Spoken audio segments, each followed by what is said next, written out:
आज के इजलास की कार्रवाई शुरू करते हैं। हमें भूलना नहीं चाहिए कि आज 16 दिसंबर वो तारीख भी है जब आर्मी पब्लिक स्कूल में रावलपिंडी में कत्लेआम हुआ था बच्चों का, और इतने सारे बच्चों को मार दिया गया था और उनके असातिज़ा को भी। और मारने वाले इतने शकील कल्ब थे कि मारने के बाद उन्होंने अपने हैंडलर्स को फ़ोन किया और कहा कि अब हमने सारे बच्चे मार दिए, अब क्या करना है। तो आज के दिन वो तारीख भी और वो वाक़या भी याद करते हैं। ये 16 दिसंबर जो सुकूत ढाका था, फॉल ऑफ ढाका, उसके हवाले से हम हर साल एक तकरीब करते हैं। And the reason for it is that we should not forget, because the fall of Dhaka or the separation of East Pakistan was the greatest tragedy of our entire history of the political life of this country. So to discuss all that, we have three speakers.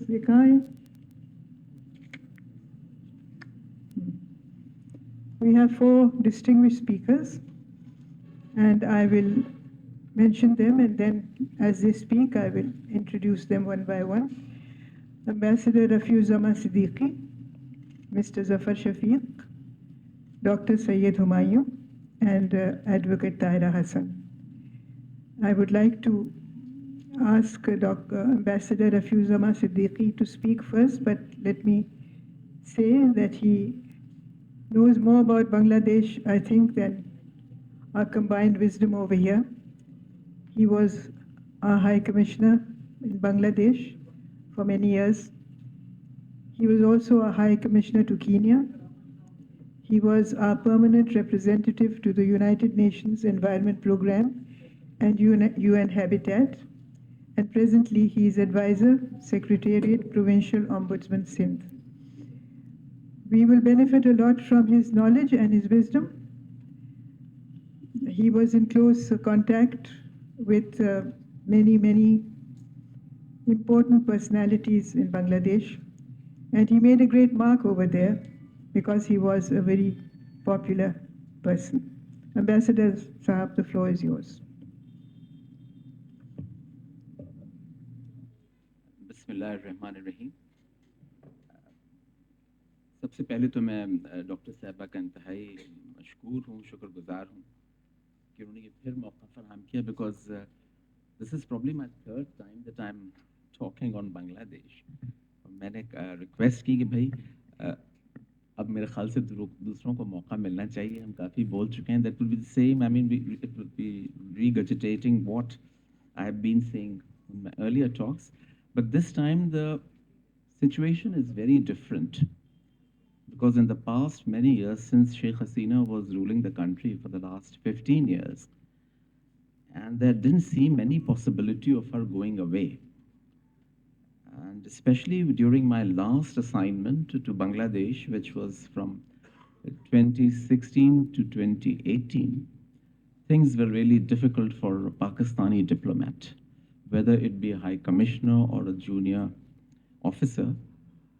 We were, engaged in all kinds of difficulties, and there was not much room for us to maneuver. We were trying in our own way to kind of improve relations between our two countries. But sadly, the situation in Bangladesh, because of Awami League's government, it remained unchanged for almost a decade and a half, as long as she was at the helm. However, what happened on August 5th, because of the students' movement, which changed the complexion, the entire complexion of Bangladesh. I mean, it was unthinkable just 6 months ago that Sheikh Hasina would leave the scene and she would find refuge in India. And it is, when we talk of India, we talk of they were the main, in fact, hindrance. They were creating the main problems for Pakistan. And they were not letting any opportunity go where we could sort of, try to bring any kind of improvement in our relations. I can quote umpteenth of instances where the Awami League government made sure to, make difficulties for us. And we kept on, bearing with all the, should I say, nonsense that was going on. And we kept on bearing with that, despite whatever was happening with Pakistan. I would just quote one instance that would give you an idea of how bad things were for us. I think I'd quoted this incident last time also, but some of you who were not there might be interested to know that one fine morning I received a summons from the Foreign Office because of an issue that had created, that was like dropping a bombshell on Bangladesh. There was a recording of a program which came onto our Facebook page where a very senior journalist, Mujibur Rahman Shami, Dunia, was narrating, he was interviewing a policeman of a lower rank who was attached with Sheikh Mujib, wherein he says that it was not Sheikh Mujib who was the founder of Bangladesh, but it was Ziaur Rahman, late Ziaur Rahman. And Ziaur Rahman was like, an anathema for Awami League and Sheikh Hasina. So I was summoned and I went there. And the way I was treated, I mean, it was shocking for me. Being a high commissioner, I expected some kind of, deference, some kind of respect, but unfortunately, that was not forthcoming. And I was told that this message on Pakistan Facebook, on High Commission's Facebook page was not accepted.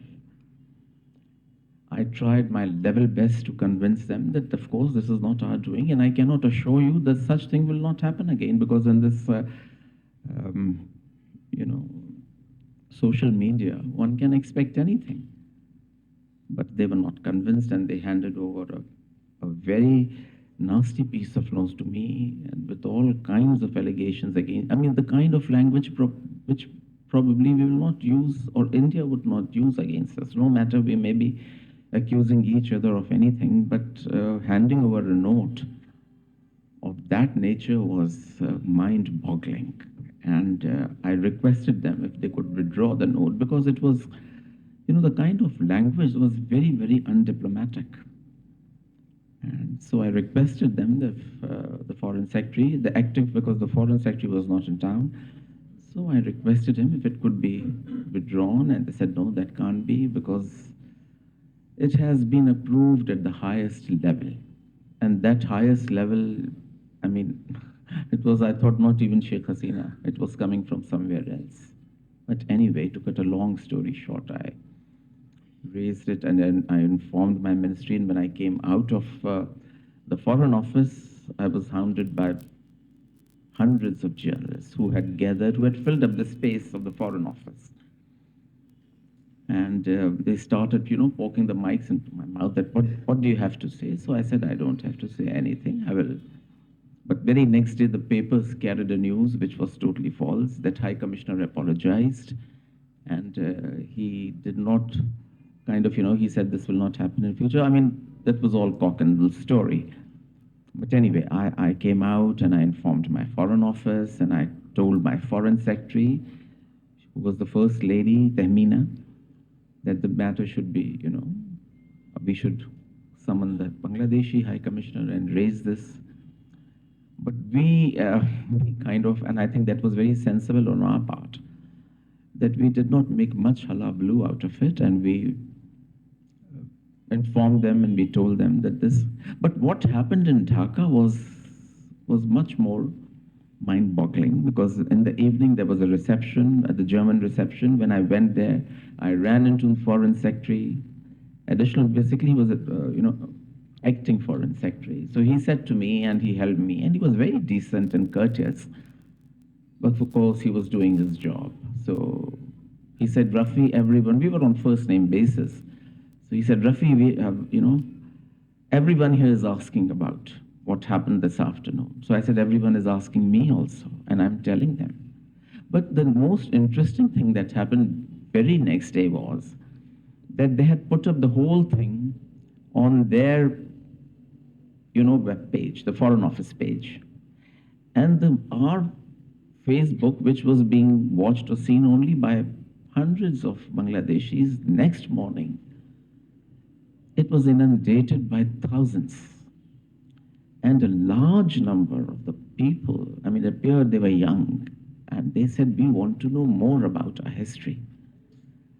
So after a few days, when I met him, I said, thank you very much. You put the whole thing yourself on your Facebook. Now everybody's, people are asking. Now they couldn't even shut it down because it had opened the floodgates. So this was kind of a situation for a Pakistani diplomat. But one thing that I always mention and I always say, that despite all the challenges that we had, the redeeming relief was the people of Bangladesh. They were extraordinarily nice to me. And they had been very supportive, and also the diplomatic community. In fact, the dean of the diplomatic corps, they were seeing all what was happening was right before their eyes. So he said to me that if you have any issue, or if you feel, you please come to us. But I knew that they wouldn't be able to do anything, because this is, of course, a very diplomatic talk, and they were all very kind to me. During my stay, if I compare the two times, because I was in Bangladesh also from 2002 to 2006, things were totally different. They were very, very nice. Apology issue would always hang somewhere in the background. But it was not slapped on us every time. I remember a delegation from Pakistan had come, a parliamentary delegation, and it was being led by Nafisa Shah. And she said to me, Rafi, if they speak something like that, I will walk out.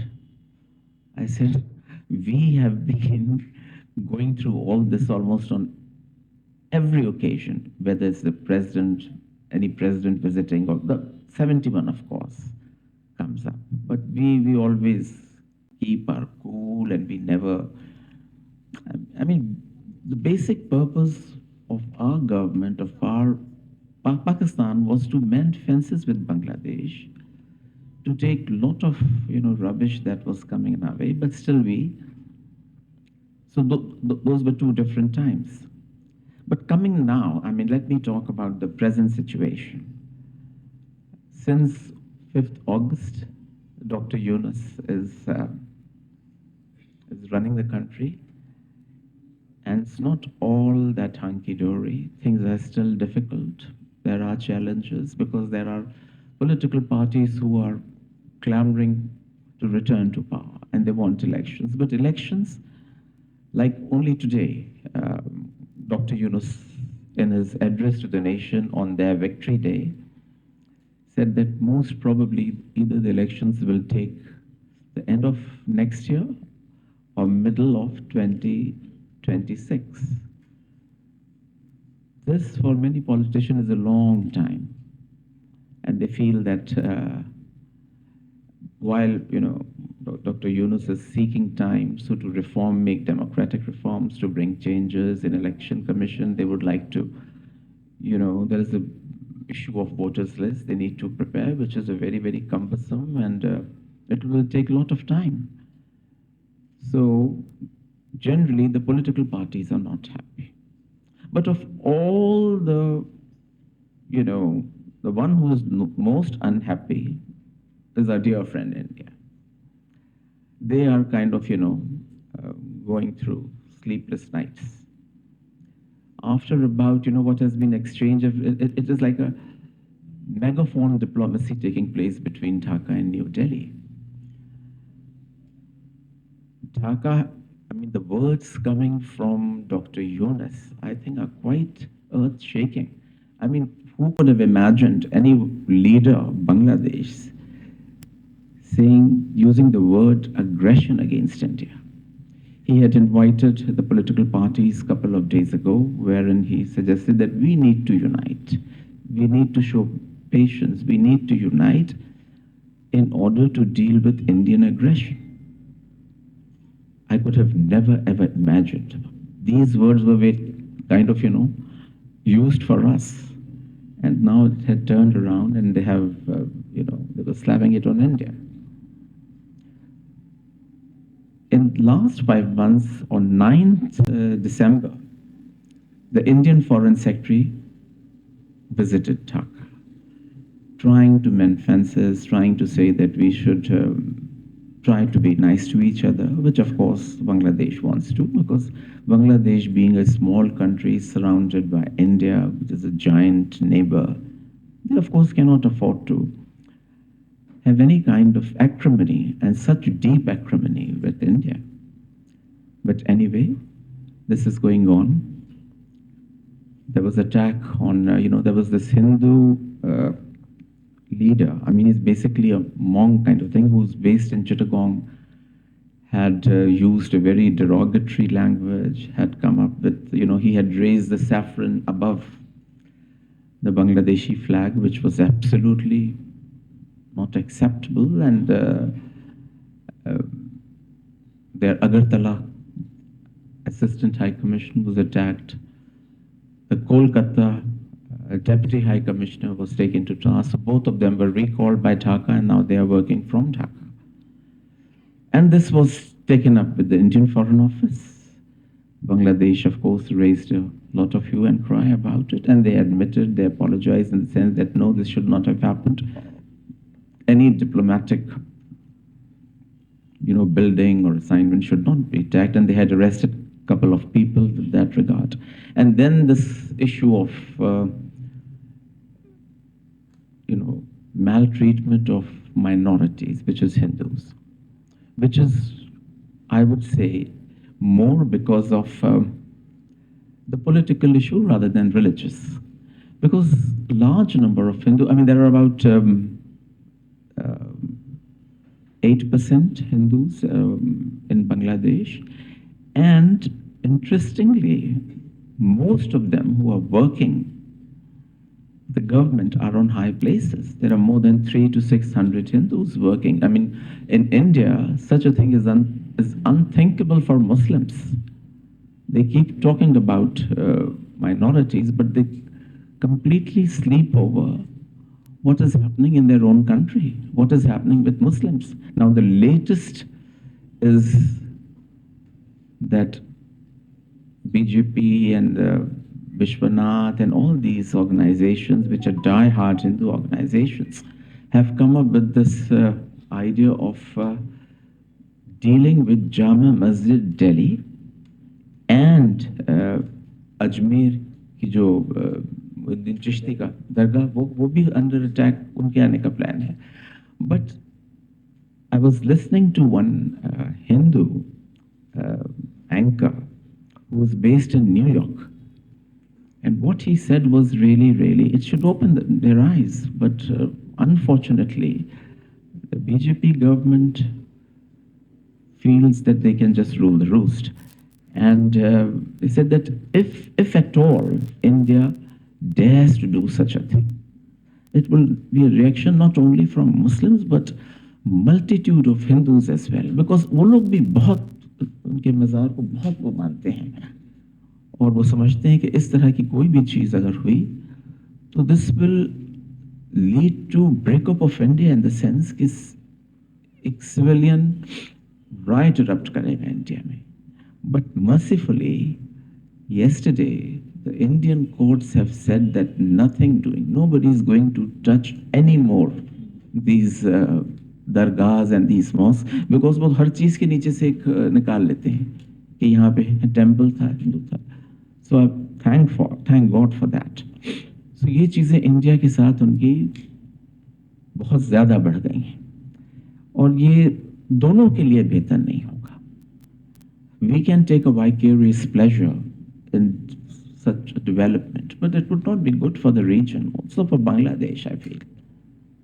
And people are coming up with amazing ideas, and I would quote Dr.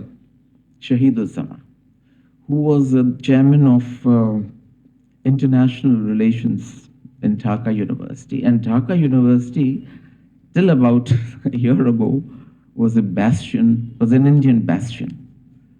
बहुत से लोग तो कहते थे कि जी raw का involvement Dhaka में बहुत है. हम लोगों को तो we were not allowed to enter into the premises of Dhaka University. I mean, it was a no-go area for us.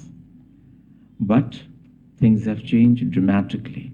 There is improvement in our relations, but at the same time, we have to be very careful, very cautious. We have to be optimistically cautious about our relations with Bangladesh.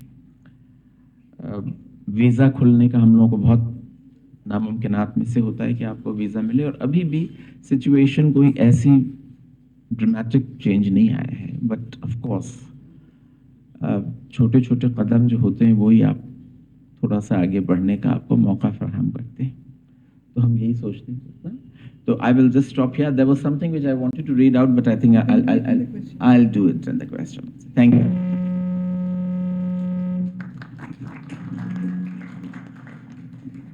Thank you, Ambassador Saab.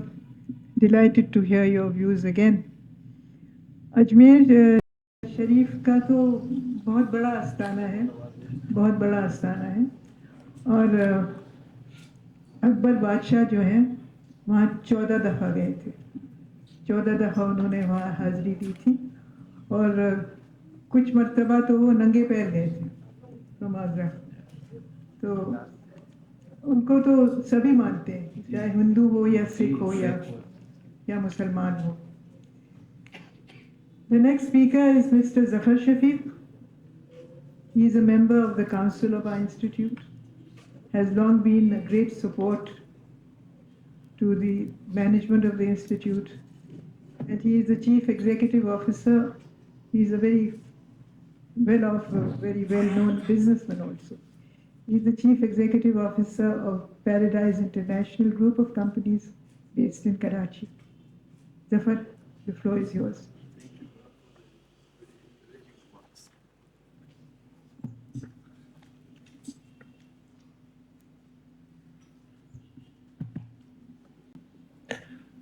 I'm deeply grateful to Dr. Monsoon Hasan, the chairperson of the Pakistan Institute of International Affairs and former ambassador of Pakistan to Austria, for inviting me to speak at this distinguished forum once again. It is both an honor and a privilege to share my thoughts with the members and esteemed guests of this prestigious institute. Last year, on 16 December 2023, I had the privilege of speaking here about the significant economic effects on companies, institutions, and individuals. This year, I am honored to discuss the topic of improving trade relations between Pakistan and Bangladesh. Bangladesh highly values the brotherly relations with Pakistan, and there are excellent people-to-people ties between the two countries. This was recently said by His Excellency Rahul Alam Siddiqui, the Bangladesh High Commissioner. The separation of a part of the country is a complex process that cannot be fully understood through economic analysis alone. We must acknowledge the interconnectedness of economic, human and emotional dimensions in shaping the aftermath of such significant events.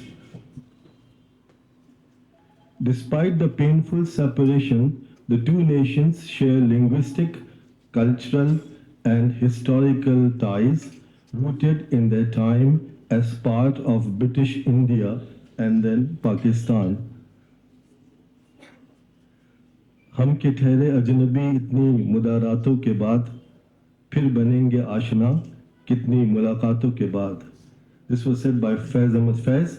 After so much cordiality, we were once again strangers. After how many meetings will we again be friends? The traumatic nature of the separation of any country involves a profound and often deeply emotional disruption to the social, political, economic, and cultural fabric of the nation. The loss of East Pakistan in 1971 was a traumatic and transformative event. It reshaped the geopolitical landscape of South Asia and left a lasting impact on the national psyche and the challenges of maintaining a united nation. Initial strains.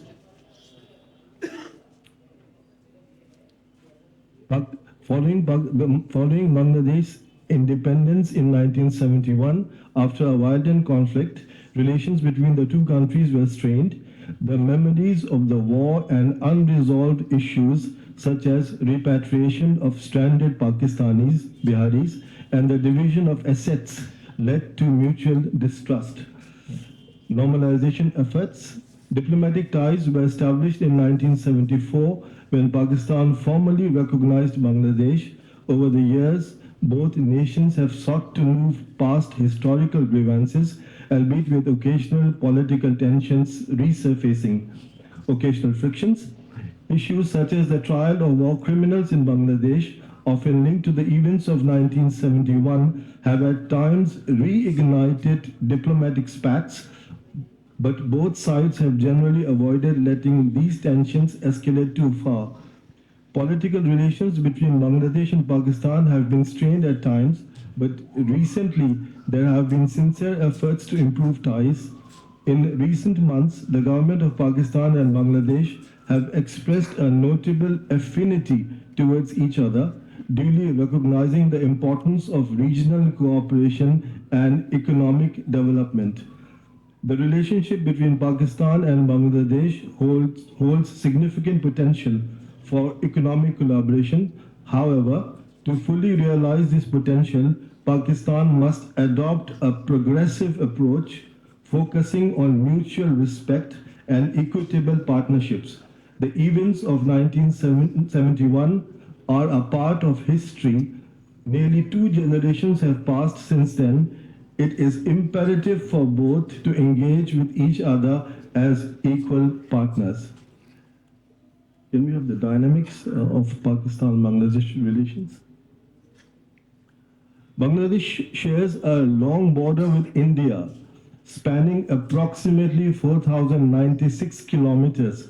Given this geographic reality, it is inevitable for Bangladesh to maintain a strong and close relationship with its neighbor. Any collaboration with Pakistan must be understood within this context.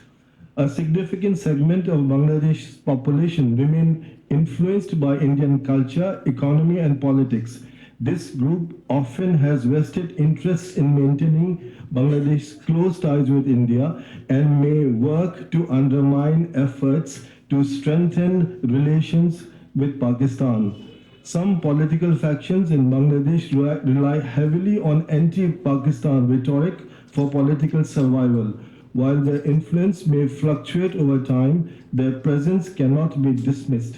These groups will likely continue to resist efforts at reconciliation even if their prominence diminishes. Economic Bangladesh and business realities. Limited but steady growth. Trade between the two countries has grown but remains relatively modest given their potential.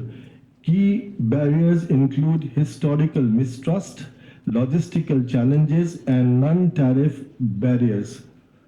High freight costs, freight rates from Pakistan to Chattogram, formerly Chittagong, remain high, making it challenging for Pakistan to establish cost-competitive trade routes with Bangladesh. India's trade advantage. India enjoys several economic advantages in its trade relationship with Bangladesh, including number one, cheaper and more accessible road transport.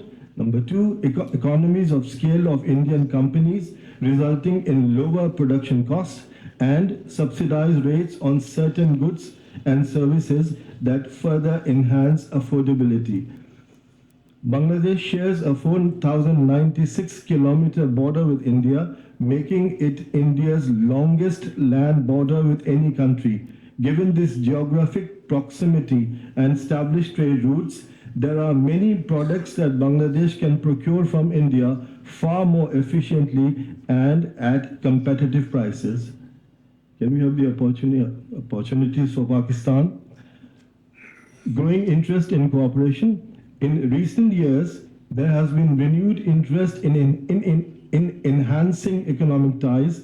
Businesses from both countries have advocated for greater cooperation, and private sector engagements engagements have shown promise. Logistics. Pakistan should explore ways to reduce logistical costs and improve trade efficiency, possibly by negotiating preferential freight rates or exploring alternative shipping routes. Identifying niche markets in Bangladesh where Pakistani products can compete on quality and price. Trade has been in Pakistan's favor. Pakistan exports textiles, cement, chemicals, and agricultural products to Bangladesh, while Bangladesh primarily exports jute, textiles, and seafood to Pakistan. In order to have a conducive environment, we have to find more products which can be imported from Bangladesh. Barriers to engagement. The lack of direct connectivity, for example, flights and visa restrictions, have hindered people-to-people contact and cultural exchanges. The diaspora communities in third countries, especially in the Gulf states, have facilitated informal connections between the two nations. That's the positive side. Realistic expectations. Pakistan should focus on identifying areas where it has unique advantages or where collaboration can create mutual benefit. Enhance diplomatic engagement. Proactively engage with Bangladeshi leadership through high-level visits, cultural exchanges, and joint forums. Invigorate a Pakistan-Bangladesh Business Council to identify trade opportunities and resolve challenges.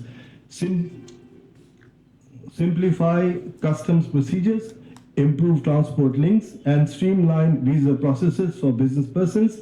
Encourage academic, cultural, and professional exchanges between the two countries. Use shared platforms like cricket and the arts to build goodwill. Invite Bangladeshi investment in Pakistan's agriculture and manufacturing sectors, while encouraging Pakistani businesses to invest in Bangladesh's thriving textile and pharmaceutical industries. Negotiate preferential trade agreements, PTAs, or a free trade agreement, FTA. Revisit and update existing trade agreements to reflect modern trade requirements. Textile and apparel, collaborate in key sectors, build joint ventures or partnership, leveraging Bangladesh's strength in textiles and Pakistan's cotton production. Pharmaceutical, promote the export of pharmaceutical products by aligning regulatory frameworks. Promote investment opportunities, resolve past issues, acknowledge and diplomatically address historical grievances to move forward. Public perception. Run awareness campaigns in both countries to counter misconceptions and promote the benefits of collaboration. Involve Bangladesh media and civil society in showcasing Pakistan's intent to strengthening ties. Offer scholarship to Bangladesh students. Now I'll come to the last point, how to move forward. 2 minutes. Pakistan must recognize that relations with Bangladesh should be based on mutual respect and equality. Any remnants of an ex-colonial mindset or perceived superiority must be abandoned. The views of ordinary Bangladeshis towards Pakistan today reflect a mix of positive and negative sentiments, while a portion of Bangladeshis continue to harbor resentment over the events of 1971, which remain a sensitive chapter in Bangladesh history. Others see Pakistan as a friendly Muslim country and express a desire to move forward in fostering better relations. Pakistan's relationship with Bangladesh should not be viewed as a zero-sum game vis-a-vis India. Trade and diplomacy are not zero-sum games. Improved ties between Bangladesh and Pakistan will not diminish the relationship either country has with India. The world is transitioning into a post-polar era where states can simultaneously cooperate and compete across different areas. A flexible foreign policy, prioritizing diplomatic engagement, constructive dialogue, and focus on trade is required rather than relying on outdated paradigms. Thank you.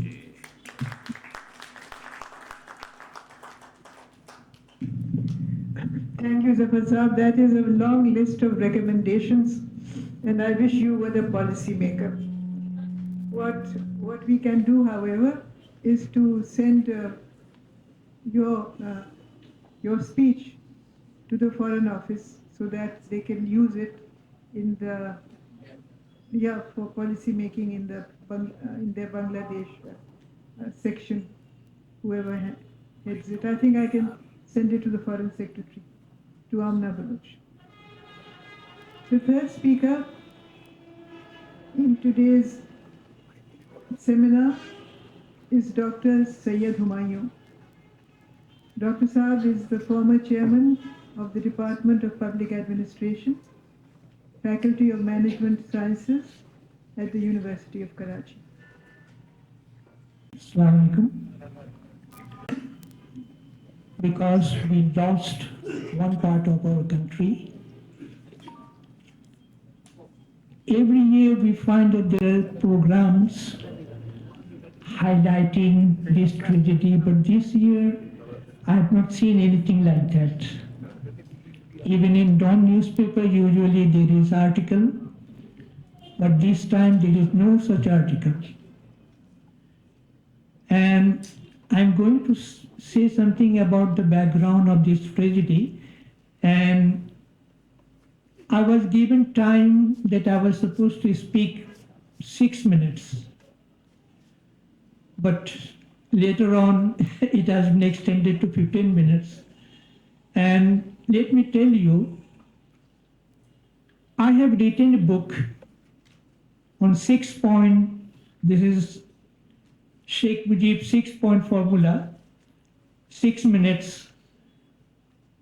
Well, this spread over 496 pages. I have original, this is ye nakli hai, but I have original 6-point given by Sheikh Mujib, given in 1966. I think this is a very rare book, original published in 1966. I have this rare copy, and it is also 20 pages. And I am supposed to speak this whole episode in 6 minutes. Very difficult to put the whole giant of 6-point into the bottle of 6 minutes, but let me try. Well, to begin with,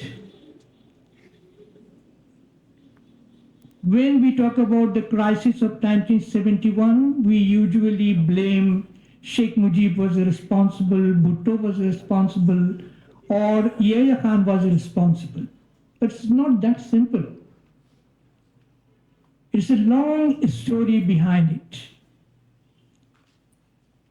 Back in 1947-48 early periods, the people of East Wing, that is the Bengalis, who constitutes 56% of the total population of the country, they demanded that their language, Bengali, should be recognized as official language along with Urdu.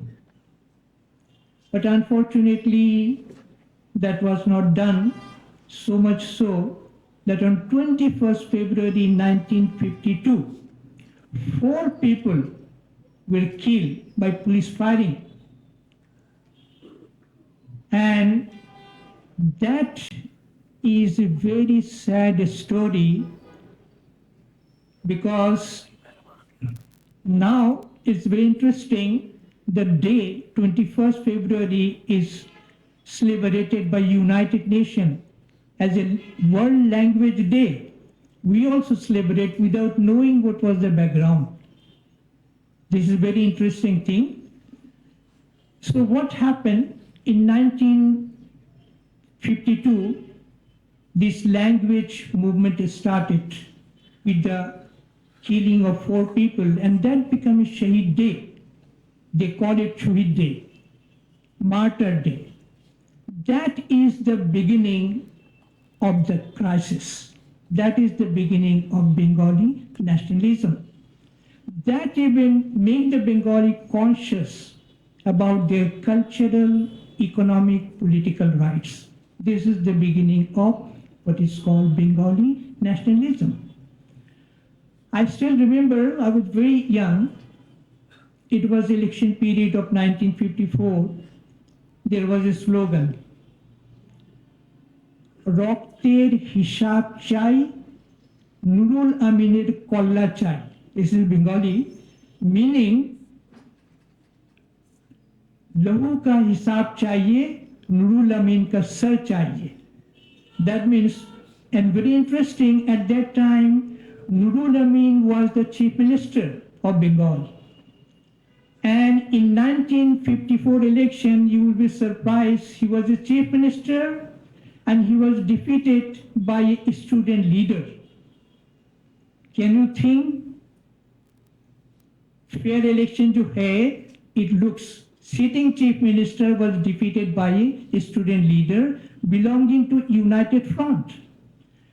This election has a very important consequences, because it also began what is called the alliance politics in our political system. All the political parties, they get together against the ruling Muslim League, which was led by at that time Nurul Amin.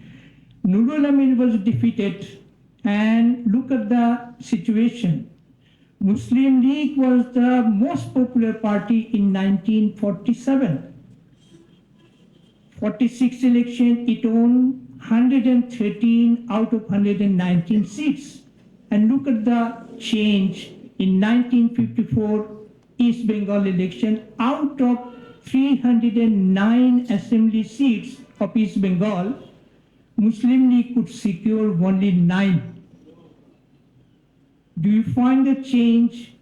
Most popular party, within such a short period of time, it became unpopular. But it's very interesting, Nurul Amin was defeated in that 1954 election. But interestingly, when Bengali nationalism was at the height in 1970, Awami League, Sheikh Mujib party was, they owned all the seats except 2. And 1 seat that owned, Nurul Amin defeated Awami League candidate this time. This is the change situation, look at the thing. And perhaps we, Pakistan government also, recognizing his sacrifices, he has been given what is called last, जिसको कहेंगे कि grave, वो हमारे father of nation जहाँ पे है, उन्हीं के साथ उनको दफन किया गया. That is the honor that has been given to him through Pakistan. Anyway, so going back to again, So what we find in 1950s, what we find, there was a parliamentary democracy. And in that parliamentary era, the balance of power tilted more towards the what is called West Pakistani political elites. And even then, the Bengali politicians, they had the hope. And the hope was that in course of time, perhaps they will establish their numerical strength in a parliamentary system. But to their surprise, a long army and bureaucratic rule headed by Ayub Khan continued, which shattered all their hope. And during that time, they feel most alienated. And Ayub Khan adventurous 1965 war that has a tremendous impact on the interwing relationship, because during that time, the Bengalis were very much alienated, helpless. And taking advantage of that situation, Sheikh Mujib presented his 6-point formula. A formula which was supposed to be solution of unique problem that the country had. Unfortunately, Ayub Khan, instead of addressing the genuine problems of the Bengalis, arrested Sheikh Mujib, making him the hero. And when Ayub Khan was overthrown during 1969, what is called the political uprising, and East Pakistan, this movement was led by the radical Bengali students. And they had 11-point formula. And this 11-point formula was such that everybody know where they were leading the country. But unfortunately, our ruling elite, they did not have the wisdom. They did not have the, to understand that phenomena. And in this situation, they also could not understand what this 6-point formula was signifying. They were not ready to accept the changes which was suggested in the 6-point formula, a unique suggestion to solve the unique problem the country had. For the West Pakistani political elites, they were not ready to accept any changes which is not supporting their own what is called vested interest. They had a solution, military solution for a political problem, and that military solution ultimately resulted what we call 16th December 1971. So that is the 1971 crisis. This is all about giving the background. Thank you.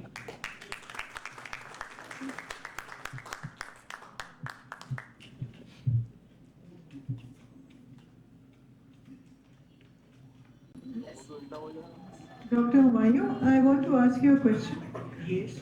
Wasn't Bengali ultimately accepted as one of the official languages? It was. Bengali was accepted as official languages in 1954, but they were demanding from 1948 that Bengali. That may be so, but ultimately it was accepted. Accepted is 1954. It was first accepted 54, and then it was accepted by 1956 also. I would like to now introduce the last speaker, Advocate Tahera Hasan. She is the founder, director of Imkaan Welfare Organization, which focuses on child welfare and has a child adoption program. She also runs many medical and other social services. She has a learning and recreation center called Khel. She has child health care centers and mental health clinics. She works at the community level, and she has been very active in acquiring citizenship for a predominantly stateless population. She also has Imkaan's Community Center for Women. She has been very active in raising awareness and advocacy on the issue of Bengali statelessness in Pakistan.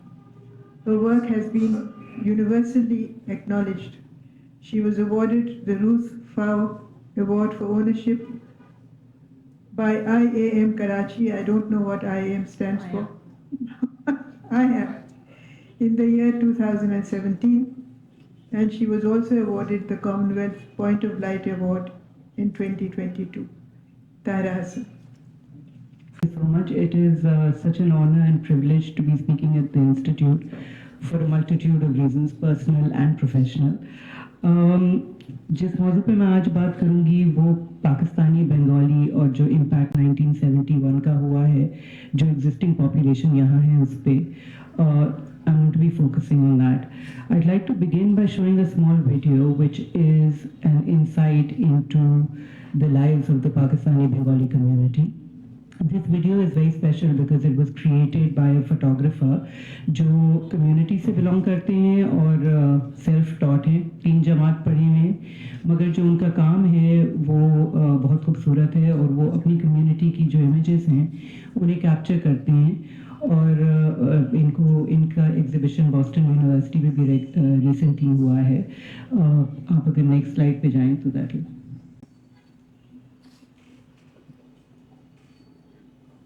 और इसमें जो sound है पीछे वो that those are sounds from the community, so he used soundscape from the community.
That was just a little background of जिन communities में मैं काम करती हूँ उनमें से एक ये थी. जो issue आज मैं highlight करना चाहूँगी वो statelessness का issue है.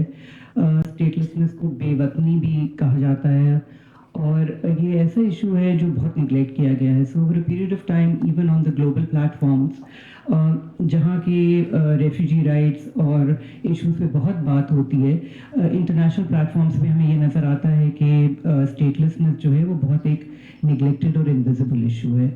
और इसका मतलब क्या होता है statelessness का? आप नेक्स्ट स्लाइड पे चले जाइए. बेसिकली अगर कोई स्टेट आपको रिकग्नाइज नहीं करता है तो आप स्टेटलेस होते हैं. बहुत सी दफ़ा हम लोग ये देखते हैं हमारे काम में कि जब हम एथनिक बंगाली कम्युनिटी के साथ डील करते हैं तो एक रिस्पांस जो आता है वो ये है कि ये वापस चले जाएं जहाँ से आए थे. मगर ये बात नहीं समझी जाती है कि जहाँ से वो आए थे वो उन्हें एक्सेप्ट नहीं करते हैं as nationals. Similarly, we also saw this happen in the census recently, जो census का data collection हुआ था, जिसमें Bengali instead of being a language was a nationality, जिसकी वजह से जो data collect हुआ उसमें बहुत से पाकिस्तानी बंगाली जो थे उन्होंने they said that they were Bengali in their nationality. तो ये issue वहाँ नज़र आता है. दूसरा ये है कि Pakistan is not a signatory to the statelessness convention, जिसका ये मतलब है कि हमारे पास कोई फ्रेमवर्क नहीं है to acknowledge the existence of this population. और आई मीन इतनी लैक ऑफ अवेयरनेस है. I have been working for the last 12 years with these communities और बहुत और भी हम लोग काम कर रहे हैं, मगर one of the major things that we've been doing is working on citizenship and identity issues, where we run legal aid centers that deal with these challenges. तो अगर मैं historically इसको देखूं तो ये नज़र आता है कि 1973 में जो ज़्यादातर हमारी migrations हुई वो 71 और 80s के बीच में हुई. 1973 में the first identity card was issued, which is now known as the manual identity card. जो manual identity card था वो सारी ethnic Bengali population को दिया गया. There was no discrimination at that point as far as that is concerned, or that is what we see evident from the cases that we deal with on ground. अगर आप उसको देखें तो वो आप सन 2000 में आते हैं. वहाँ से सन 2000 में एक अथॉरिटी क्रिएट की गई जिसका नाम नेशनल एलियन रजिस्ट्रेशन अथॉरिटी था, to regulate the presence of foreigners and aliens within Pakistan. उस ज़माने में हम ये देखते हैं कि there was a lot of active ethnic discrimination against this population, because we have cases that have come to us जिसमें existing passports, existing ID cards cancel किए गए हैं because people have biometric for being aliens on the documentation. In that, the kind of feedback that we get from the community, number one is the fact कि जी हमने biometric किया है without knowledge of what we were doing. So that was one thing. And the second was incidences of forcibly being made to biometric on the database to have your citizenship cancelled. और चूंकि हमारी पूरा system जो है वो is based on a family tree and it's all integrated. Now, one of the main cases that's come up before me, which was really an important one, I feel, was कि एक हमारे area में मच्छर colony की counsellor थी जो election जीत के counsellor बनी थी. उन्होंने अपनी टर्म भी पूरी की. But after that, one of her family members got biometric as an alien on the database. As a result of which 78 persons of the family were impacted, and their citizenship was cancelled. Now, उनको and somebody of her influence in the sense कि वो political भी थी, counselor भी थी, उनको 9 साल लगे हैं to get that alien status removed from the database. So the other population, there's 2, 3, it's the statelessness in Pakistan, it emerges in the backdrop of 1971 and the separation. We see people that are struggling with these issues even today. There is a significant Bihari population जिनके भी ये challenges occur हुए हैं और वो अभी भी हैं. जो हम औरंगी टाउन में काम करती हैं on statelessness, उसमें हमें ये चीज़ें नज़र आई हैं. But the interesting thing is कि आप थोड़ा आगे चलेंगे, एक और स्लाइड आ गई. The interesting thing is कि अगर हम अपना लीगल फ्रेमवर्क देखते हैं, आई थिंक जो हमारे बारे में बहुत अच्छी बात है वो ये है कि हमारे जो कवानीन हैं वो नॉर्मली बहुत प्रोग्रेसिव होते हैं और बहुत इंक्लूसिव होते हैं, and which is what we see in this backdrop. And I think that's really really important to understand, because if we are looking for resolutions and solutions to the issues of statelessness and to the issues that this particular population faces, I think the existing legal framework that we have is sufficient to resolve 80% of the challenges that these communities are facing today. The relevant, I'll just briefly, the relevant statutes, I think the most important one would be the Pakistan Citizenship Act. Pakistan Citizenship Act में हमारे यहाँ birth right citizenship है, जिसका ये मतलब है कि जो बच्चा पाकिस्तान में पैदा होता है वो पाकिस्तानी है. Now, हमने birth right citizenship applications file की हैं बहुत सारे बच्चों के लिए जिनके साथ हम काम करते हैं, एंड ऐसे बच्चे भी हैं who being in stateless communities, living in slums, are excelling today in sports. For instance, हमारी एक लड़कियों की gymnastics team है and they've played up to the national level, which was also very interesting because उन्हें सिंध की team में accept किया गया without documentation, because they were really really brilliant. मगर उनका जो career है या उनका जो progression है, it comes to a standstill, and the reason I'm highlighting these human stories is that the fact that there is an impact of all this on the lives of people on a day-to-day basis. जहाँ हम बच्चों की progress नहीं हो पाती है या रोकते हैं या उनको challenges आते हैं, तो वहाँ ये birthright citizenship should have been a resolution for these children. Other than that, हमारे पास naturalization का process मौजूद है. उसके अलावा हमारे पास citizenship by marriage है. And other than that, most importantly, I think जो चीज़ है वो ये है कि the law took into consideration the separation of East and West, and it took into consideration the migrations that happened from there to here. So we do have something that says, that policy that says कि 1978 तक अगर आप अपनी documentation दिखा सकते हैं कि आप यहाँ रह रहे थे या यहाँ हैं, तो आपको citizenship मिलेगी. मगर जो मसाइल हैं वो बहुत ही डीप रूटेड है, बिकॉज जो xenophobia का एलिमेंट है वो I wouldn't say it's a departmental issue, because we have been very fortunate with the engagement that we've had with departments, most of them, and especially Nadra, जहाँ हमने हमारी constant उनसे रहता है और जहाँ जायज़ होता है they do facilitate.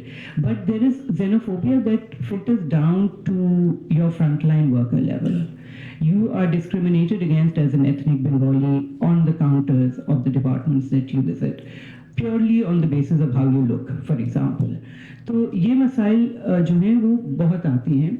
अच्छा, इसके अलावा हमारे पास जो है, हमने जब अप्लाई किया है तो हमारे यहाँ कोई एक्नॉलेजमेंट नहीं है ऑफ स्टेटलेसनेस.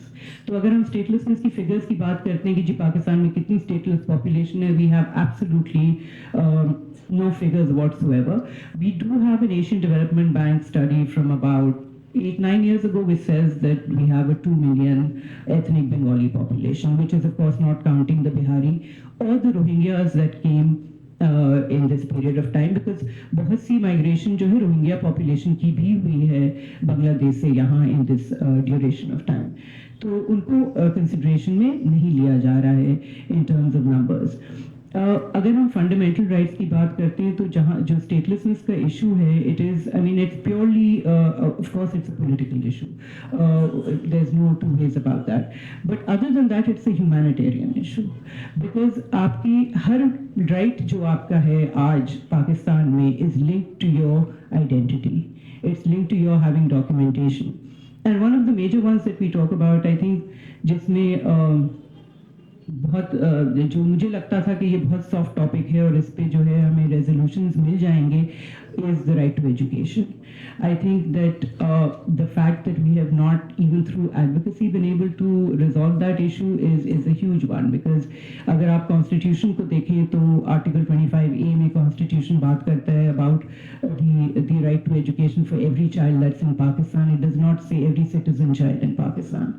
तो इसमें जो चैलेंजेस हैं वो ये कि इस तरह के भी हमने केसेस देखे हैं, बिकॉज ये ब्लैक एंड वाइट स्टेटलेसनेस का इशू नहीं है. There are people who've had documentation, there are people whose nationality has been stripped, there's those that have been blocked, there's those that have been put in fraud cases. वहाँ आपकी obviously जो एक side business agents का भी चल रहा होता है, उसकी वजह से भी बहुत कॉम्प्लिकेशंस आती हैं. मगर तालीम जो है उसमें रुकावट होना या उसमें मसाइल आना, even though it's a constitutional guarantee, is something that we've not been able to resolve. The recent positive thing that has happened in that area is कि इसी साल में जो आपके फेडरल स्कूल्स हैं, फेडरल गवर्नमेंट स्कूल्स हैं, उन्होंने announce किया है कि they will be taking children without documentation, that you do not need a bay form to be able to come to school, which I think should be filtering down to all the provincial levels also, because we've got cases jahan, I mean, for example, there was one case that we had jahan बच्ची जो थी उसने अपना medical पूरा किया था और house job में थी, and her nationality got ID card got blocked, जिसकी वजह से वो आगे ना काम कर सकी, ना उसके जो हैं जो उसने तालीम हासिल की थी जो वो करना चाहती थी. सो there's a lot of issues of shattered dreams, there's a lot of hindrances, a lot of challenges. तो होता ये कि आई मीन हमें लोग ये कहते हैं कि आप कच्ची आबादी में काम करते, तो कच्ची आबादी मार्जिनलाइज्ड है, वहाँ तो सभी इसी हाल में हैं, इन द सेंस कि भाई तालीम का भी इशू है, आपका सेहत का भी इशू है, आप पब्लिक हेल्थ नहीं एक्सेस कर सकते. हम लोग इस पे मेंटल हेल्थ पे काफ़ी काम करते हैं. Drug addiction is a huge issue now in communities, उसमें भी रेजोल्यूशन के लिए आप नहीं जा सकती, because rehabilitation centre ID card के बगैर आपको नहीं लेता. So this is just to highlight a few of the things that, I mean, everything in your life on a day-to-day basis, and I've gotten completely off track from what the presentation was, is impacted by your identity. And these are the challenges that these communities have been facing for a very long time. And there's a lot of, obviously there's a lot of hopelessness. I think we were talking about nationalism and people being nationalistic. I think every year I celebrate 14th August within these communities. हमारा learning and recreational centre है जिस पे तकरीबन 170 बच्चे हैं, और अगर उस कम्युनिटी में मैं जाती हूँ 14 अगस्त के दिन, तो जिस तरह का फर्वर और जिस तरह की नेशनलिज्म पाकिस्तान के लिए मैं वहाँ देखती हूँ, मैं शायद बाकी शहर में कम ही देखती हूँ. So the identification as far as these children are concerned who have absolutely no link with anything that happened 4 generations ago or 3 generations ago, their identity is very much linked to that of Pakistan. And we have the legal framework to be able to resolve those issues completely. अगर हम अपने existing कवानीन को implement करें तो हमारे मसाइल जो हैं वो हल हो जाते हैं. आप इसको थोड़ा सा इसको आगे करना और आगे करना. एक second. There's a video I'd like to share with you. I mean, this is the subject. I mean, we've been talking about statelessness on recently भी एक एशिया पैसिफिक की कोalition लॉन्च हुई है जो एशिया पैसिफिक में स्टेटलेसनेस के challenges हैं उसके लिए उस पर बात करती है. एक global movement against statelessness recently launch हुई है. जैसे मैंने कहा कि जो स्टेटलेसनेस के मसाइल हैं वो दुनिया में हर जगह मौजूद हैं और हर जगह वो इक्वली निगलेक्टेड हैं. And I think the primary base for that is the fact that statelessness comes out of either discriminatory laws or the breaking up of countries or migration from one place to another. So it ends up being an extremely political issue. If I look at, if we reflect on 1971, I think it's evident that our region's challenges are all interconnected and statelessness is not an isolated issue. Similarly, अगर मैं बांग्लादेश की बात करती हूँ तो जो वहाँ stranded population थी और बिहारीज, उनको भी वही चैलेंजेस थे जो हमारे यहाँ थे. थोड़ा मुख्तलिफ ये था कि हमारे यहाँ कैंप्स में नहीं है, इंटीग्रेटेड थे, वहाँ जो है कैंप्स में हैं. मगर वहाँ 2008 में सुप्रीम कोर्ट की जजमेंट आई है जो अलाउ करती है 1971 के बाद जितने लोग वहाँ पैदा हुए हैं उनको सिटीजनशिप और voting rights. So that was progress. I mean, it's not that discrimination has ended, but the fact that there is a Supreme Court judgment that regularizes the population is a huge step forward. And in our case, I think we don't even need that. We already have the framework. We just need to make sure that our policy does not discriminate against these populations. And I'd like to end with a short video from the children that I work with, and these are some of the questions that they have put forward.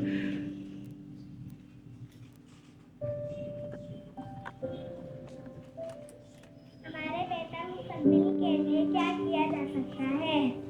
हम बुनियादी सेहत को कैसे हासिल कर सकते हैं? क्या तालीम बुनियादी हक नहीं है? हमें बेवतन क्यों समझा जाता है और हमें कौमियत देने के लिए क्या किया जा सकता है? हम पाकिस्तान में पैदाशी शहरियत के कानून को कैसे नाफज कर सकते हैं? क्या बच्चों के हकूक की कमेटी गुर्बत और इखराज के चक्कर को तोड़ने में हमारी मदद कर सकती है? हमें पाकिस्तान में दूसरे बच्चों की तरह स्कूल जाने के मौके नहीं मिलता है. हम ये कैसे यकीनी बना सकते हैं कि हमारी कम्युनिटी के हर बच्चा बायाजी तालीम हासिल कर सके? बच्चे फैसलों में कैसे हिस्सा ले सकते हैं जो हमारी जिंदगी को मुतासिर करते हैं?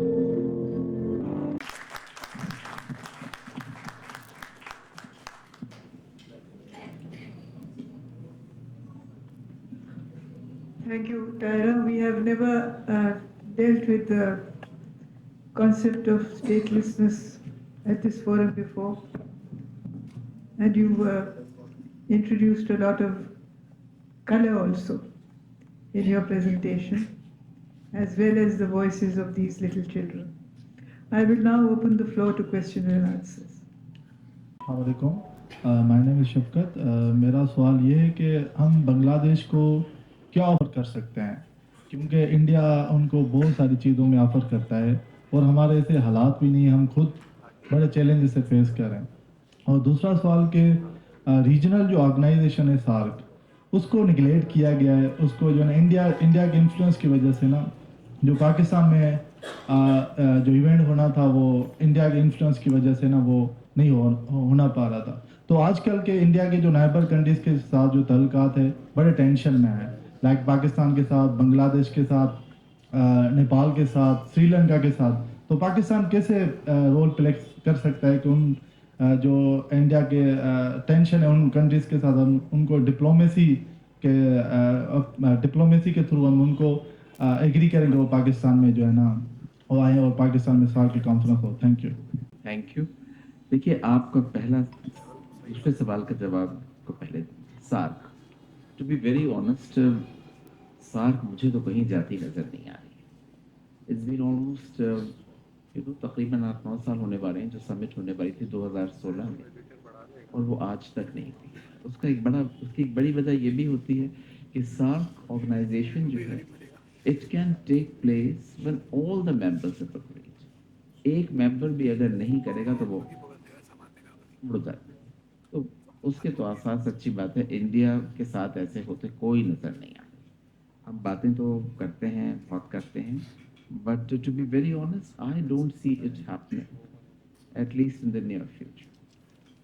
जहाँ तक आपने बात की कि हम क्या ऑफर कर सकते हैं, तो देखिए बहुत कुछ ऑफर कर सकते हैं, लेकिन उस ऑफर करने के लिए भी आपके पास कुछ मैकेनिज्म्स होने चाहिए जो unfortunately they are lying डोमेंट।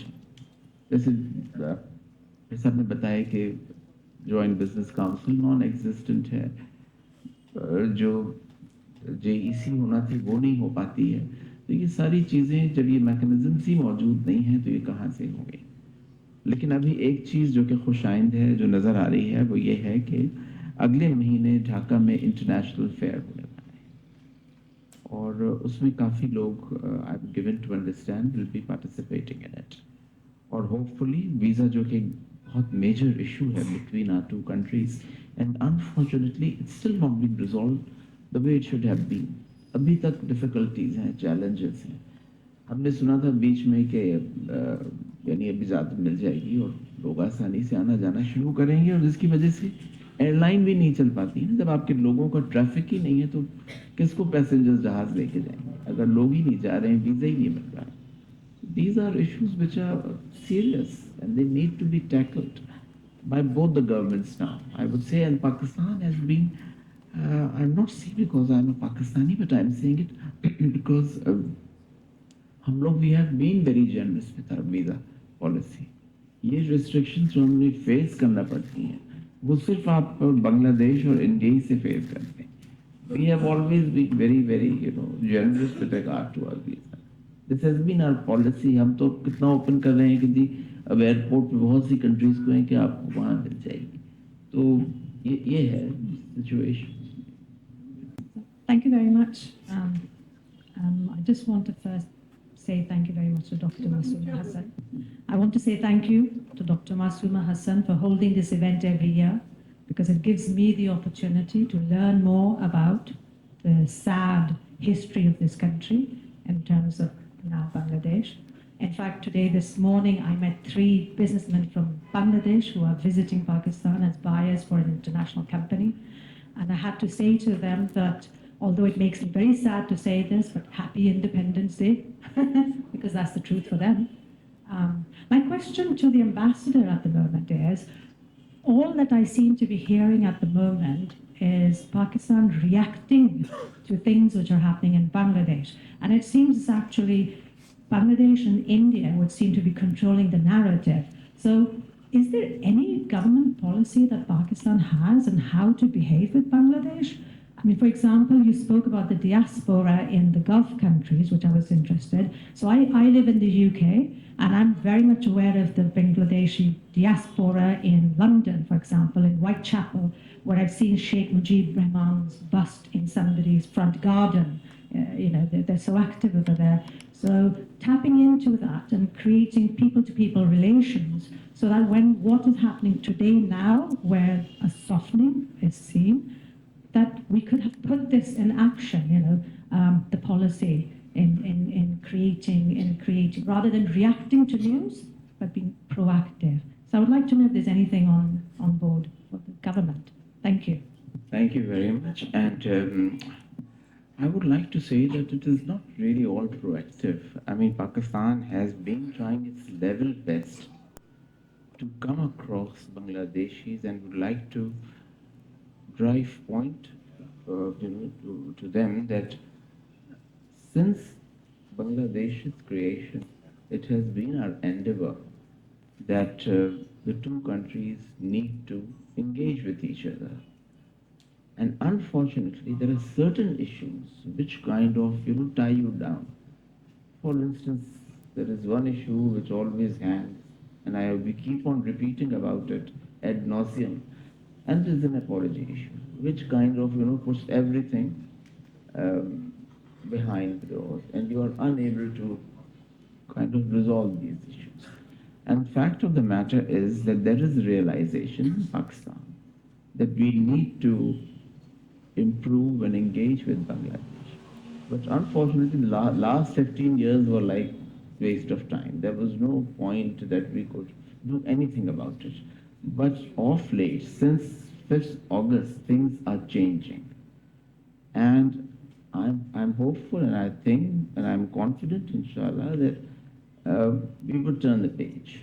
And there will be opportunities now where the two countries will kind of, talk to each other, will try to resolve issues amongst each other. But it is challenging, despite the fact that things have changed, are changing. But at the same time, this political baggage of 71 is too really heavy to carry. And we somehow or the other have not been really successful in getting things done. And especially in our foreign office, there is a realization that Pakistan needs to kind of lead, because we know that Bangladesh was suffering because of the political difficulties that they had. But now it is time that we try and mend fences. I mean, we have, to be very honest, we have looked to so many issues like Bangladeshis have. And they were, because of the history, because of the political baggage that they carry. But it is our endeavor indeed. We would very much like to build our relations with Bangladesh, whether it be education, whether it be culture, whether it be parliamentarians. And this is now opening the door to Bangladeshis. We have no issues, but unfortunately, it is them who have remained hostage to history. And I think, inshallah, things would change, and I am hopeful that with change in the government, especially with what is happening in Bangladesh, with BNP, I mean, they have been very supportive of us. And I hope that the government of Dr. Yunus would also realize that it's time. I mean, I was just about to read something, and I thought, with your permission, if I could just take 5 minutes. This would be like an eye-opener. Dr. Shahiduzzama, as I was telling you at the end of my talk, says things which are absolutely mind-boggling. And I will just read out. Bear with me, please. And he talks about the most punishing self-deceit that Indian foreign policy suffers under Jai Shankar is the obsession to continue to label Pakistan as terrorist. This word is vicious in Indian politico-military vocabulary. It percolates into the psyche of parliament members who stay helpless to recognize that Bangladesh had confidently reversed such stereotyping of Pakistan. I hope it's true. The Indian BJP RSS perversion fails to gain courage to get off such labels on Pakistan. Since this is convenient a stalemate, a moralizing stance that demeans the very character of the part of the subcontinent where martial instincts, rebellions, military hierarchy, and command structures were historically arms-based. So this is coming from a Bangladeshi, is is really, nerve-shattering. That these are the things that they are coming from Dhaka. One could have not imagined such statements emanating from Dhaka. So things are changing, but we cannot expect, we do not have a magic wand where we can just turn it around and get all things sorted out. So these things will take time. So, thank you. Assalamualaikum. My name is Aliza Fatma. I'm from Dawn newspaper, and coincidentally, I'm a Bengali, which is why this piece was assigned to me. And my family went through, like, when I was listening to, I've been following Imkaan's work for a very long time because I've been working on a story which stems from my own family history. So my family, my father basically migrated with his family after 1971, and he was around 11 years old when he did that. And they lived in refugee camps for over 10 years, and at least, like, we have so much trauma from it that PTSD runs in our family. Like, it's a hereditary thing. So जो भी नया बच्चा हमारे घर में पैदा होता है उसको already anxiety होती है. When I was born, I was diagnosed with it at the age of 14, and I have been having the panic attacks and the irregular sleep patterns since I was like 6 to 5 years old. So my question basically stems from the जैसे communities के laws and regulations पे हम काम कर रहे हैं, and I have been like I've been a part of Karachi Bachao Tehreek as well. So I have been covering these stories, going to Orangi, Machar Colony, and Benz Colony वगैरह वाली sites and everything. So what I learned from all these places is that there is a huge gap which we need to fill when it comes to mental health and battles and everything. So what exactly are we doing about it, and are there any mental health facilities who are going to help these children? As far as mental health is concerned, and thank you for sharing, we've been working on mental health for the last 5 years. We run mental health facilities in the communities where we provide free counseling and mental health. अब ये मसला ये आता है कि funding आपके पास नहीं होती है, so how do you manage? But we've been able to keep the mental health clinics alive, and I think it's really important to have mental health access and care at the doorstep. The scenario is slightly different within the communities because of the fact that there's an immense lack of literacy, there's a lack of awareness of the events that happened. If you speak to your generation that's there now, they won't know, right? However, the challenges that are there because of statelessness, उनका जो impact है वो बहुत huge है. Because एक चीज़ होती है कि आप marginalized हैं और slums में हैं और आपके पास access to ये XYZ rights में आपको मसाइल पेश आते हैं, और एक चीज़ ये होती है कि actively आपको जो include नहीं किया जाता है within those systems. So I feel that the community has benefited a lot from having mental health access at the doorstep. Of course, there is a stigma attached to it, and we do a lot of work around awareness and how it is looked at differently. But yeah, right, one mental health clinic in a population of 800,000 in one community is not enough. We do need, the possibility of having them in every community. We do sessions in other communities also, but magar wo one-off hote hain, right? It can't be a one-on-one sessions आपके prolonged नहीं होते. But definitely, I think, like I mentioned, drug addiction is a huge issue also, and with no access to any form of rehabilitation, we're doing a lot of work on prevention. However, जो existing challenges हैं उनको भी face करना पड़ता है. कोशिश ये होती है कि जो on ground लोग हैं जिनके साथ challenges हैं उनको support provide की जाए. One of the other things that we're really working on, which is really I think can be extremely powerful, is training trainers from within the community to be able to deal with basic mental health issues.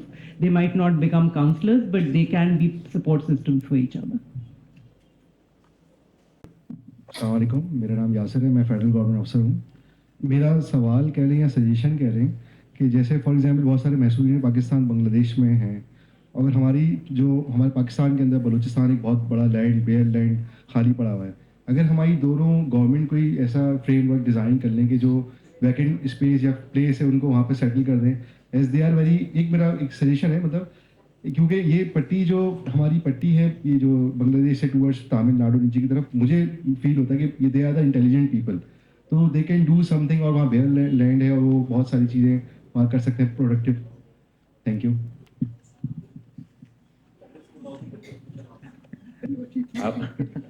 आपका सवाल बहुत ही दिलचस्प, लेकिन आपको मैं एक चीज़ ये बताऊं कि ये कभी उम्मीद न रखिए कि कोई बिहारी आएगा और बलूचिस्तान में जाके सेटल होगा. एक चीज़ तो मैं आप सब यही मियाँ चुन्नू में उन लोगों के लिए घर बनाए गए, 1000 घर बनाए, 1000 घर, सब भाग के कराची आ गए। तो बताइए, nobody is interested in living anywhere in Pakistan except for Karachi. कोई कहीं जाने की तैयारी नहीं। अगर पंजाब में आप उनको लाहौर भी ले जाएंगे तो जाएंगे नहीं भैया, हमें कराची वापस आ। I don't know, there is something. When I was in Dhaka, when the Bihari issue was very much alive at that time. Now so it is dying down.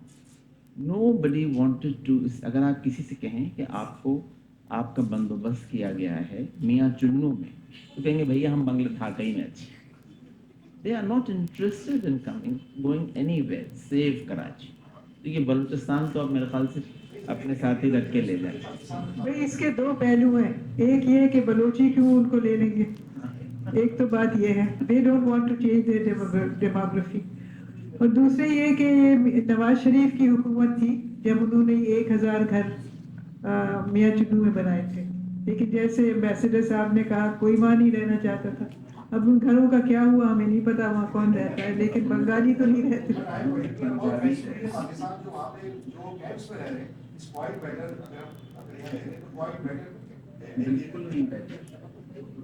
I don't think they will want to live here.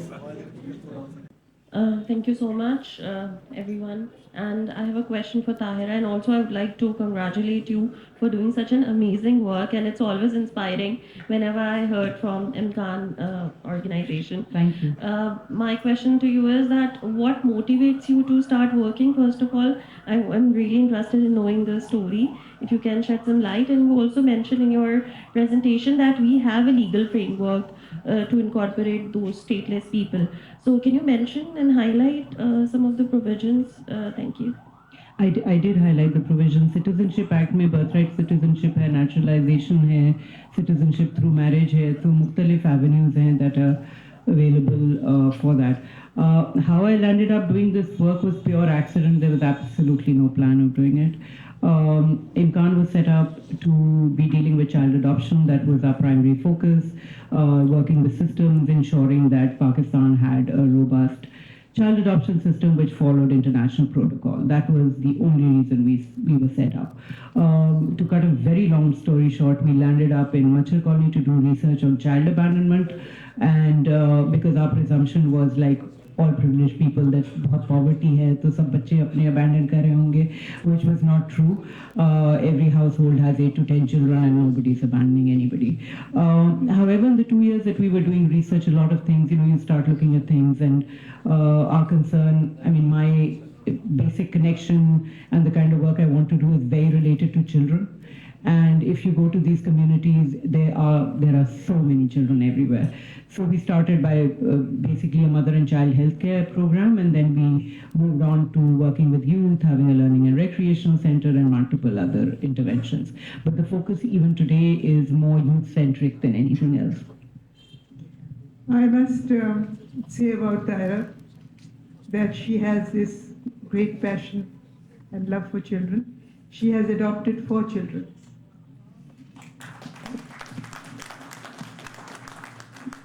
He has adopted 4 children, and I think the little one is from the Bengali community.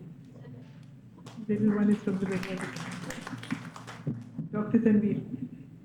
Assalamu alaikum. I am Dr. Tanveer Khalid, Honorary Secretary of the Institute.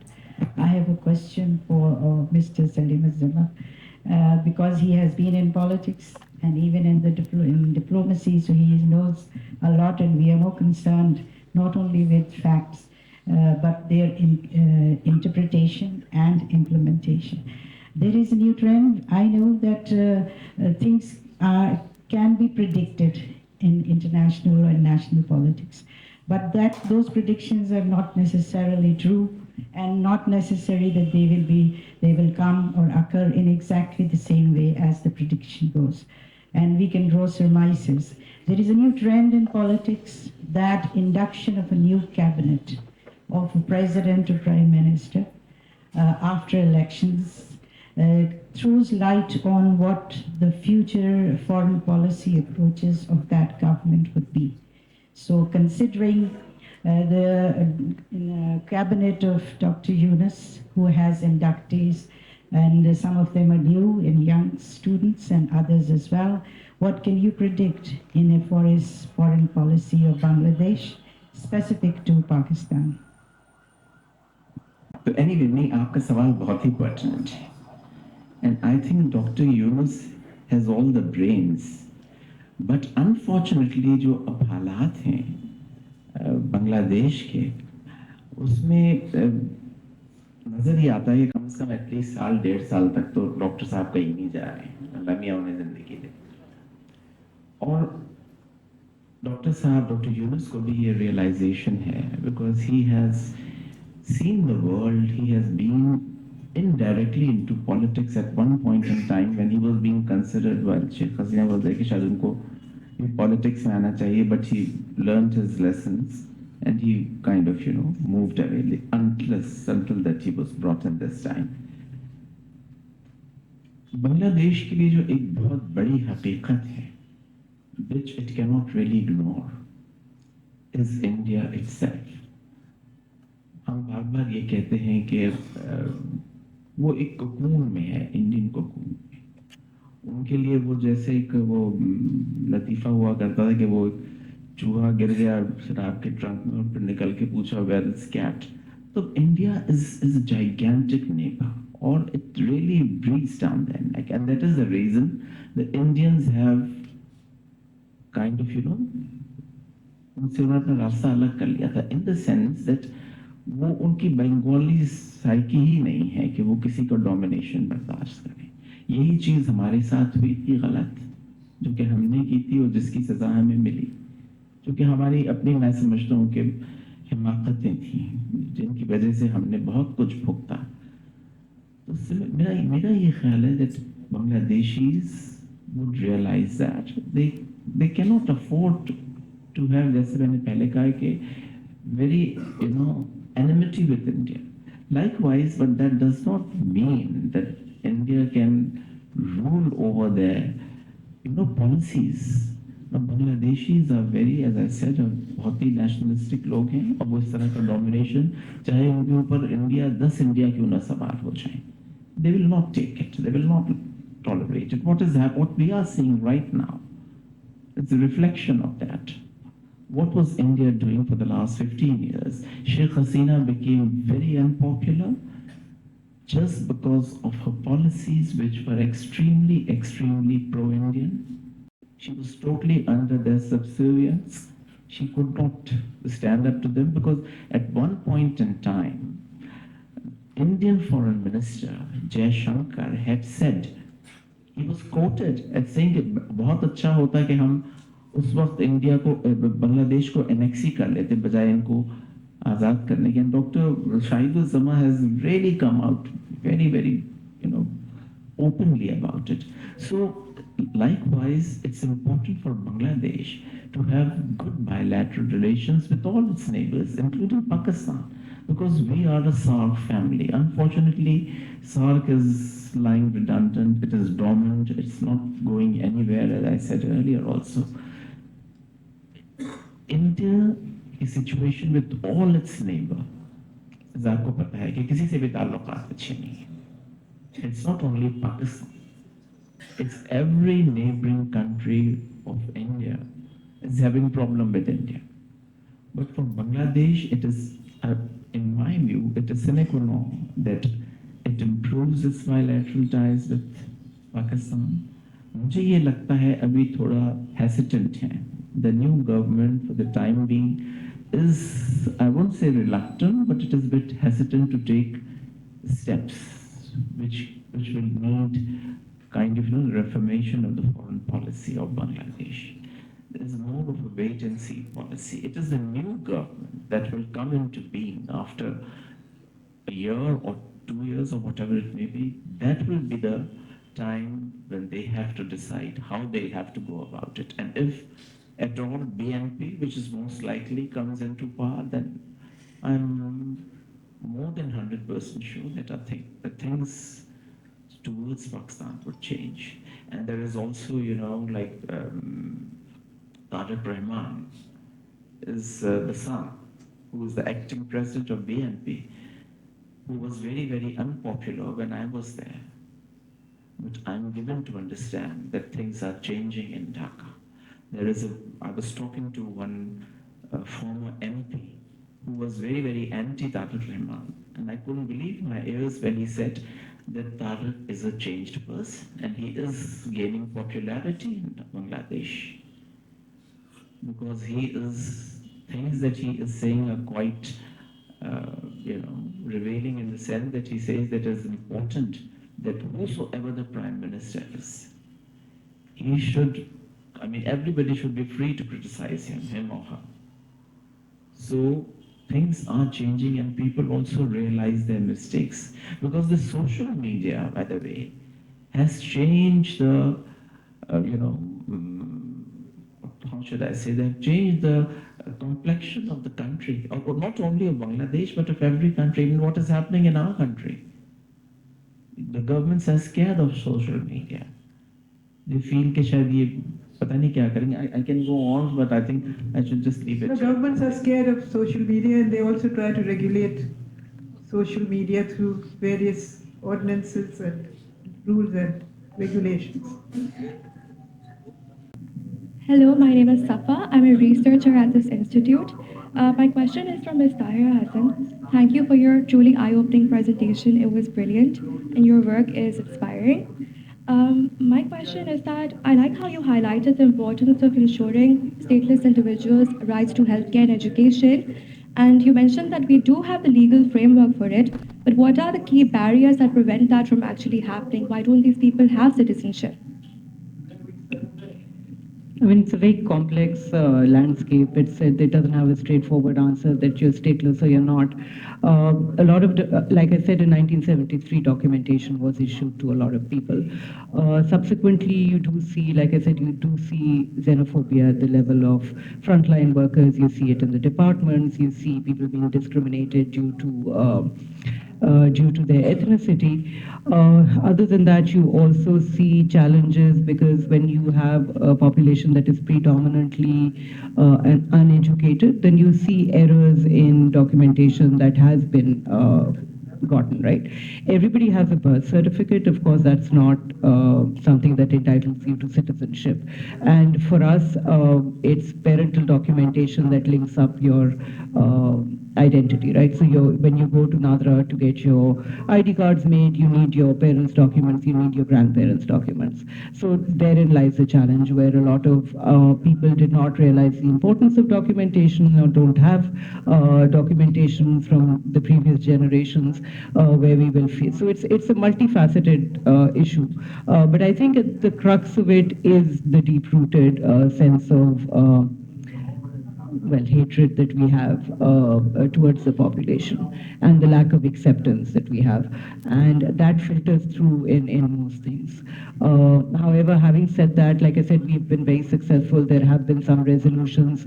Nadra introduced a one-parent policy in which if one parent had identity, then the children could get identity, which of course we have to understand that the citizenship law already lays that down because in Pakistan, it's not your transfer of identity or citizenship is not gender-based. So both women and men can both transfer citizenship. So it is again creating policy that implements the existing law, and the barriers are there to creating that policy or entertaining applications that come forth from these populations that grant citizenship.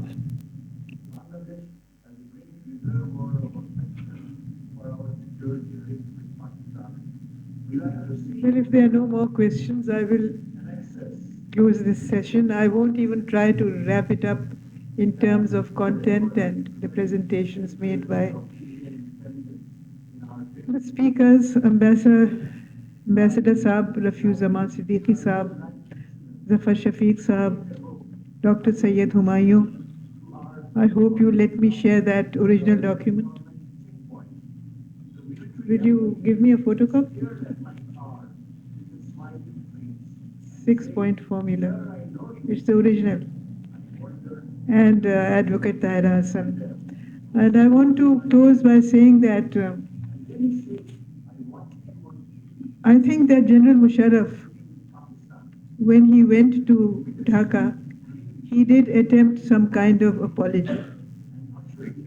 He went to Savar, where the monument to the martyrs of the movement of the 1971 movement, and he did write some kind of words of saying sorry in a sense. He didn't. The country, Pakistan, has not formally apologized, and the ambassador would recall that during the banquet also that was hosted for him, he made some conciliatory statements. But after that, there has been no formal apology, and there is a school of thought which says that if there has to be an apology, it should come from both sides, because a lot of violence and a lot of brutality was also inflicted by the Mukti Bahinis during the 1970-1971 upheaval. I want to also close by saying that I have spent some of the happiest moments of my life in East Pakistan. It was a very long time ago that I went there. I had many friends over there. Dr. Kamal Hussain, his wife. I traveled all over East Pakistan at that time. Went to many, many cities. But I remember with great gratitude, a professor of Dhaka University, who showed me around Dhaka. He helped me with my research, and he took me for a trip on the Buri Ganga. It was the Buri Ganga? Yes. He took me on the Professor Abdul Razak. He was an icon at the University of Dhaka. Thank you for being such a wonderful audience.